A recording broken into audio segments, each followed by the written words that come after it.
దేవునికి స్తోత్రం. ప్రియులారా, నరులను లక్ష్య పెట్టుకు వారు ఏపాటివారు, మనుషులను ఎన్నిక చేయుటకు వారు ఏపాటివారు అయినను దేవుడు తన సృష్టి అయిన మనపై కనికరము ప్రేమ చే తన ప్రాణమును పెట్టి పరిశుద్ధ రక్తమును శిలువలో కార్చి మనకు రక్షణను దయచేసినాడు. మనల్ని తన బిడ్డలుగా చేర్చుకున్నాడు. ఇంకా ఇంతతోనే ఆపివేయలేదండి. మనం ఒకసారి గమనించినట్లయితే గొర్రెలను కాసు ఒంటరిగా ఉన్న దావీదును తన జనులను కాయుటకై రాజుగా చేసినట్లుగా అనాథగా ఇతరులచే పోషింపబడుచు ఎన్నిక లేని దానిగా నున్న ఎస్తేరును రాణిగా చేసినట్లుగా దాస్యంలోనే పుట్టి పెరిగిన జెరుబ్బాబెలును యెరూషలేము దేవాలయము తిరిగి కట్టుటకై తన జనులను నడిపించుటకై ఒక నాయకునిగా, ఇలా పాత నిబంధనలోనే కాదండి, యేసు ప్రభుల వారు త్రోవ ప్రక్కన కూర్చున్న గుడ్డివాడు దావీదు కుమారుడా నన్ను కరుణింపుమని వేసిన కేకలకు వారించిన వారిని అందరినీ ప్రక్కన పెట్టి గుడ్డివాడిని ఆదరించి కనికరపడి చూపునిచ్చినాడు.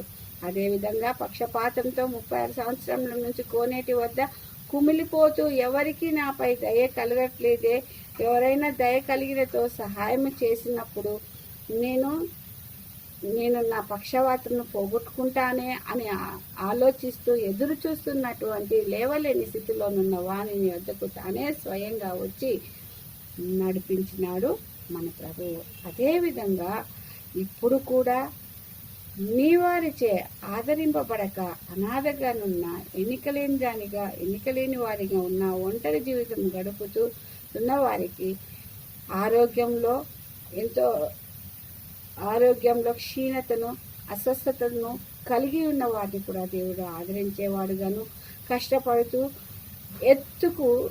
ఎదగాలని ఉద్యోగంలో కానీ తన కుటుంబంలో కానీ ఎదుగుటకు ప్రయత్నిస్తూ ఉండగా తను ప్రయత్నము సఫలము కాక ఎంతో బాధతో ఉన్నవారికి మనం కష్టపడి ముందుకు సాగుతూ ఉన్నప్పుడు, అభివృద్ధిలోనికి పోతూ ఉన్నప్పుడు మనతోనే ఉంటూ మనతోనే కలిసి తిరుగుతూ మనను క్రిందకు లాగేస్తూ ఫలితాన్ని పొందనీయక వారిని బట్టి మనం కృంగిపోతున్నామేమో. అత్తలు కోడలు అత్త వలన కృంగిపోతున్నారేమో, సతమతమైపోతున్నారేమో, విడుదలకై ఎదురు చూస్తూ ఉన్నారేమో. బానిసత్వంలో నుండి అంటే కష్టంలో నుండి నష్టంలో నుండి మంచి స్థితిలో ఉన్నవారు నెట్టబడిన వారే నారైనారో ఏమో, వారికి స్వేచ్ఛ అన్నది లేకుండా పోయిందో ఏమో. ఒకరిపై ఆధారపడ్డ వారికి మేలు చేసిన వాడే కీడు చేసి మనల్ని కిందికి దోస్తూ ఉన్నాడేమో, మనల్ని దోషులుగా నిలబెడుతున్నారేమో తెలియదు. స్వంత కుమారులచే మోసపరచబడి ఆదరణ లేని వారిగా చేసిన మేలును మర్చిపోయి నమ్మించి తన ఇంటి నివాసాలను లెక్క పెట్టే వారిని బట్టి మనం కృంగిపోతూ ఉన్నామేమో. దేవుని యందు భయభక్తులున్న వారిని కష్టంలోకి నెట్టబడజేసిన వారిని కూడా ప్రభువు ఆదరించి రక్షించి కాపాడి లేవనెత్తుతున్నాడు. ఇవన్నీ ఎప్పుడు జరుగుతాయి?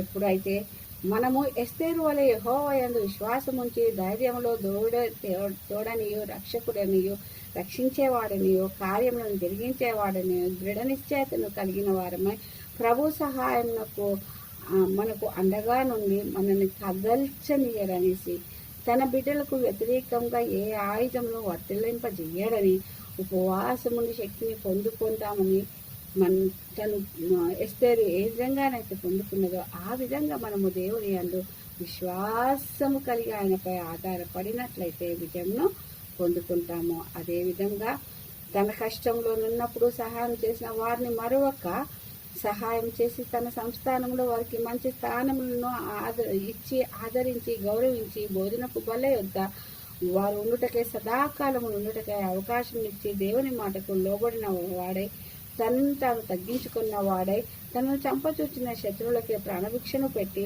తన శత్రువులు చనిపోయినప్పుడు సమాధి చేసిన వారిని ఆదరించి కానుకలను ఇచ్చి పరదేశి అయిన తనను వెంబడించిన కష్టంలో తనకు తోడుగానున్న వారికి సహాయాన్ని చేసి తన రాజ్యంలో స్థానమును ఇచ్చి దేవునికి ఇష్టమైన మనసుని కలిగి హృదయం కలిగి నడిచిన వాడైనాడు దావీదు.